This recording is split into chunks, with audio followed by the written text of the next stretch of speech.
Dakhla, comme le Maroc, occupe une position centrale entre l'Europe et l'Afrique. Voilà, c'est le lien. J'aime le lien, j'aime la relation entre les hommes et j'aime la géographie. Et donc, on voit à Dakhla la pénétration du développement, on voit des constructions, on voit des aménagements, on voit des hôtels, on voit du sport. Une image m'est arrivée, je suis surpris par le vent. Il y a beaucoup de vent. Mais nous avons visité la lagune, nous avons visité des hôtels de kite, des hôtels de surf. Et j'ai une image qui m'apparaît, c'est que les Alpes sont liées à la neige et au sport. Dakhla est lié au vent et au sport. Les gens viennent de toute l'Europe parce que vous avez un endroit formidable.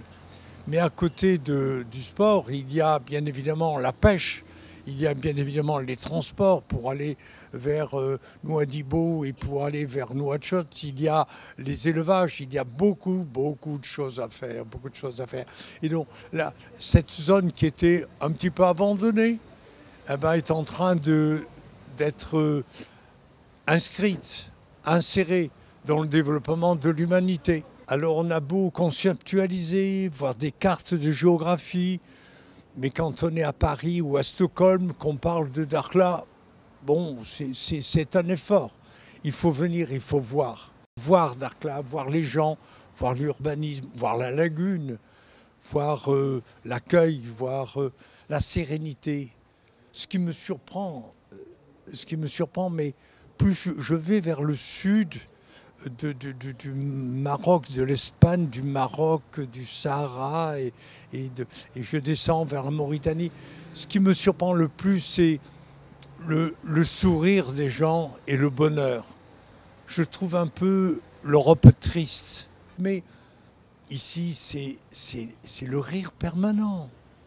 C'est la générosité du regard. Il n'y a pas d'amertume.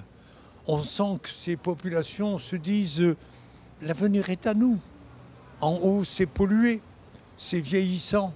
En bas, c'est jeune, c'est émergent.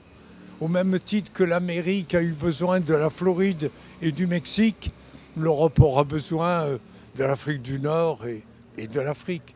C'est plus l'Europe qui a besoin de l'Afrique que l'Afrique a besoin de l'Europe.